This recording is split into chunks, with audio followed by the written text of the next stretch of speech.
Bonjour à toutes et à tous et bienvenue dans un nouvel épisode du podcast. Comme tous les mercredis, je suis trop contente de vous retrouver aujourd'hui pour un épisode sur les luminaires en astrologie.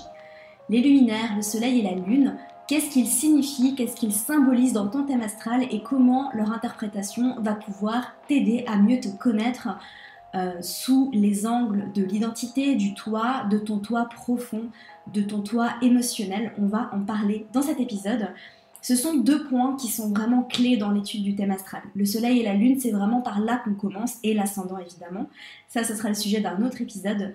C'est vrai que j'ai pas fait d'épisode sur l'ascendant. J'ai fait un épisode sur le milieu du ciel, j'ai fait un épisode sur le descendant, mais j'ai pas fait sur l'ascendant, alors que c'est limite le point le plus important de ton thème astral. Bref, on en reparlera le jour où je déciderai de faire un épisode sur l'ascendant. N'hésite pas d'ailleurs à m'envoyer un message sur Instagram pour me dire si tu aimerais un épisode sur l'ascendant. Je suis toujours très à l'écoute de vos demandes et de vos petits messages, d'amour d'ailleurs, trop de gratitude. Mais bref, je disais, les luminaires, ce sont vraiment des points clés qui nous aident vraiment à mieux comprendre qui nous sommes, pourquoi nous sommes là, entre autres, avec la mission du soleil, on va en parler juste après. Et j'ai décidé de faire cet épisode, de faire le soleil et la lune ensemble, parce que justement...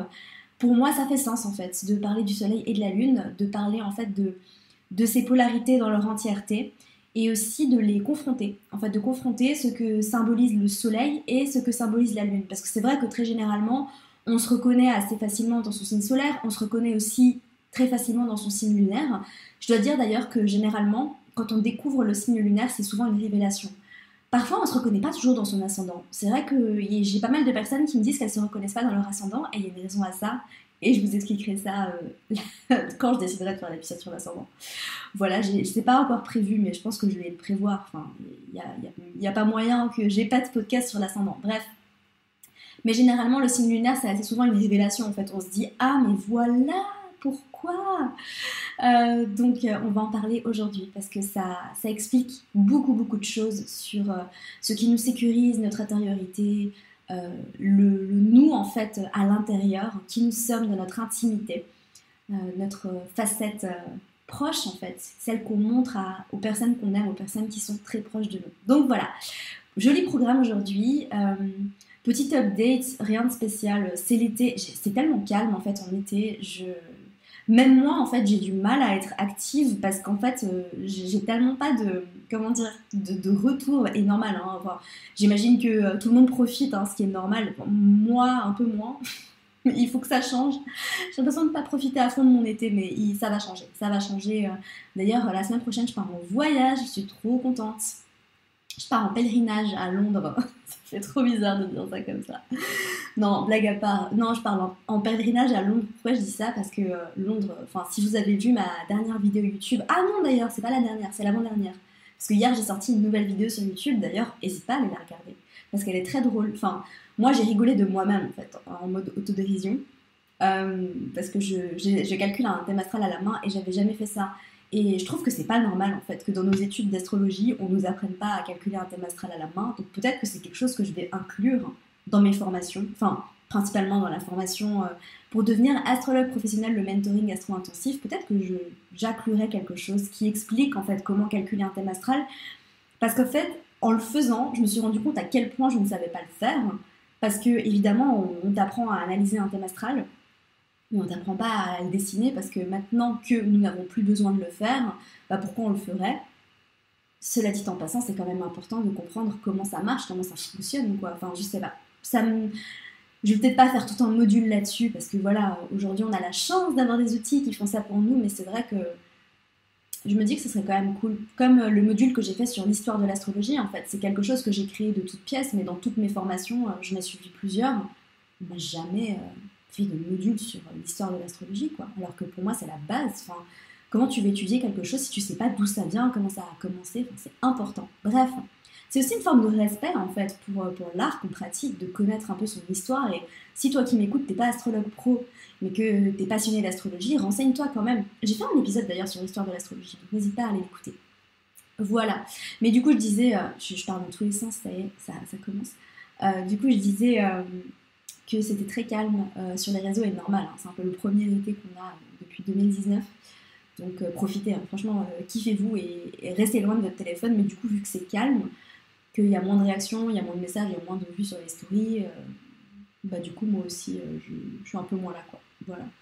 Je dois dire que même dans la newsletter j'ai remarqué qu'il y avait un taux d'ouverture qui était moins élevé, ce qui est normal, hein. Vous n'êtes pas sur vos téléphones, vous n'êtes pas sur vos ordi. Mais du coup je vais pas arrêter de produire hein, du contenu. D'ailleurs voilà. Mais en fait non, j'étais en train de dire que je partais en pèlerinage à Londres. Oh là là. Pourtant j'ai bu un café hein, mais j'ai l'impression que je suis pas bien réveillée. C'est pas grave. Non, je pars en pèlerinage à Londres parce que justement, je disais dans ma vidéo, je suis désolée pour toutes celles qui ont des placements en vierge, en capricorne, en signe de terre, en maison 6, en maison 10, qui comprennent pas en fait pourquoi je divague comme ça, pourquoi je pars dans tous les sens et qui ont besoin de structure, je suis désolée. Mais c'est juste pas comme ça que mon cerveau fonctionne.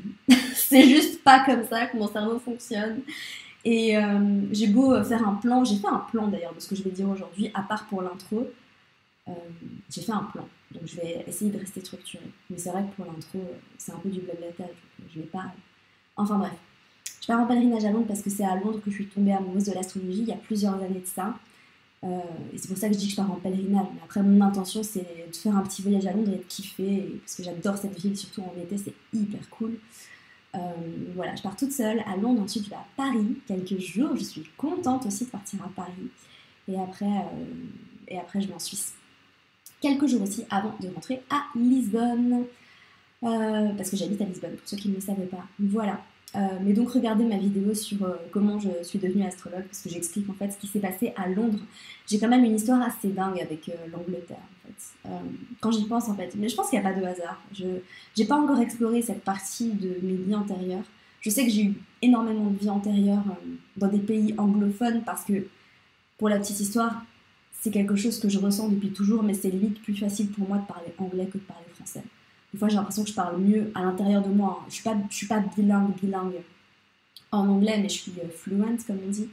Et j'ai l'impression que des fois, c'est plus... J'ai envie de m'exprimer en anglais. C'est comme si mon âme avait envie de s'exprimer en anglais. Quand j'écris dans mon journal, que je fais du journaling, j'écris toujours en anglais.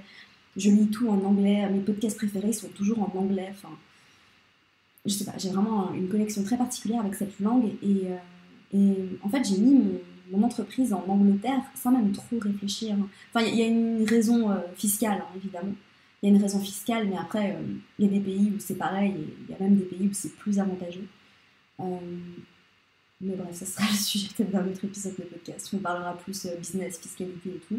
Parce qu'aujourd'hui, on est censé parler du soleil et de la lune. Donc voilà, mais juste pour terminer sur l'Angleterre, oui, j'ai une connexion très particulière avec l'Angleterre, avec l'anglais, avec tout ça. Donc voilà, je suis très contente d'aller à Londres, hein, surtout que j'y vais toute seule. Ça fait du bien de voyager seule aussi, même si j'adore voyager en amoureux ou voyager avec des copines. Ça fait très longtemps que j'ai pas voyagé avec des copines d'ailleurs. Ah non, mais c'est pas vrai, n'importe quoi. J'étais à Comporta avec deux copines, deux très bonnes copines, il y a quelques mois. Donc non, c'était très très cool. Et c'est cool aussi de voyager en amoureux, et c'est trop cool aussi de voyager seule. Mon soleil en maison 1 a terriblement besoin aussi d'exploration, d'être seule. Enfin, c'est comme ça aussi que je me découvre. Mais je vous ferai peut-être un épisode de podcast. Cette intro commence à devenir très très longue, mais j'ai plein de choses à vous raconter au final. Et puis vous savez que j'adore parler, donc voilà. Mais pour les 1 an de mon mec et moi, j'ai pour petite idée d'analyser son thème astral en podcast. S'il est d'accord. Parce qu'évidemment, le but c'est qu'il participe et qu'il fasse l'épisode avec moi. Donc si j'arrive à le convaincre, parce que Monsieur Scorpion, stellium en maison 8, comment vous dire qu'il est très très très privé. C'est une personne très secrète, très privée, qui n'aime pas partager avec le monde extérieur. Il n'y a pas de réseaux sociaux, il n'est pas sur les réseaux sociaux. Voilà, c'est pas du tout son délire, à l'inverse de moi. Et c'est pour ça que je trouvais ça très intéressant, parce qu'en fait, on a beaucoup d'oppositions dans notre synastrie. Et dans nos thèmes respectifs, j'ai le soleil en maison 1 au taureau, il a le soleil en scorpion en maison 7. Donc on a des expériences de vie qui sont... très très différentes, et on a vécu des choses très différentes, opposées, et en même temps on se rejoint énormément sur beaucoup de points. Et je pensais que ça pouvait être intéressant justement de parler un petit peu de nos chemins de vie respectifs en comparaison, notamment par rapport au placement en maison de nos soleils, de nos lunes, etc., etc. Bref, voilà, 10 minutes d'introduction pour arriver à parler des luminaires en astrologie. Pourquoi est-ce qu'on les appelle les luminaires ? Bon, on les appelle les luminaires en astronomie aussi. D'ailleurs, en astronomie, ils ne sont pas considérés comme des planètes. En astrologie, ils sont considérés comme des planètes. Ils sont appelés les luminaires parce qu'ils émettent ou réfléchissent la lumière. Donc le soleil émet de la lumière et la lune réfléchit la lumière du soleil. D'ailleurs, ça rappelle et ça fait beaucoup penser à la symbolique de la lune en astrologie. Donc je vais commencer par vous parler du soleil et ensuite on parlera de la lune. Évidemment, je vais entremêler les deux parce que je vais toujours essayer de partir en point de comparaison pour vous aider vraiment à distinguer ces deux énergies dans votre thème astral. Alors, les luminaires sont très importants. Le soleil représente l'ego, l'esprit, l'identité, qui on est à l'intérieur. Donc, par rapport à votre manière d'apparaître dans le monde et de paraître dans le monde, il y a plusieurs choses qu'on va venir regarder. J'aime bien en fait donner toujours ça comme introduction. D'ailleurs, c'est pas la première fois que je l'explique, mais peut-être que tu n'as pas écouté tous les épisodes de podcast et que du coup, c'est la première fois que tu vas m'entendre expliquer ceci. Votre réputation, c'est votre milieu du ciel. Donc, quand on vous voit sans vous connaître dans la vraie vie, par exemple, vous, ce que vous voyez de moi, vous voyez bien plus que moi que mon milieu du ciel, mais bref, si vous rencontrez quelqu'un sur les réseaux sociaux mais que vous ne connaissez pas, vous n'êtes pas très proche de cette personne, ou je sais pas, vous rencontrez quelqu'un, vous voyez quelqu'un sur LinkedIn ou sur Facebook, ou que sais-je, si Facebook, ça existe presque plus, enfin si ça existe, bref. Vous voyez son milieu du ciel. Voilà, donc avant, imaginons que vous tombez, pour ceux qui ne me connaissent pas très bien, voilà, vous ne me connaissez pas très bien, vous ne regardez pas trop mes vidéos YouTube, vous ne suivez pas trop mes stories, vous me voyez juste un peu comme ça, voilà, mais c'est pas vraiment valable pour moi, parce que c'est vrai que je me montre énormément sous toutes mes facettes, mais bref. Pour quelqu'un que vous connaissez des réseaux sociaux, vous allez très souvent voir son milieu du ciel. Quelqu'un dont vous connaissez la réputation quand vous entendez parler de quelqu'un, que quelqu'un vous parle de quelqu'un, sans que vous ayez rencontré cette personne dans la vraie vie, vous voyez généralement son milieu du ciel. Et c'est marrant parce que c'est quelque chose qu'on me dit très souvent, on me décrit comme étant Capri, alors que je suis pas du tout Capricorne, enfin j'ai pas mal de planètes en Capricorne en maison 10, voilà, donc j'ai une maison 10 assez chargée, mais voilà, j'ai le milieu du ciel en Capricorne et très souvent on est le maître du milieu du ciel, du coup Saturne en Capricorne en maison 10, donc à domicile dans une maison dans laquelle il est très à l'aise.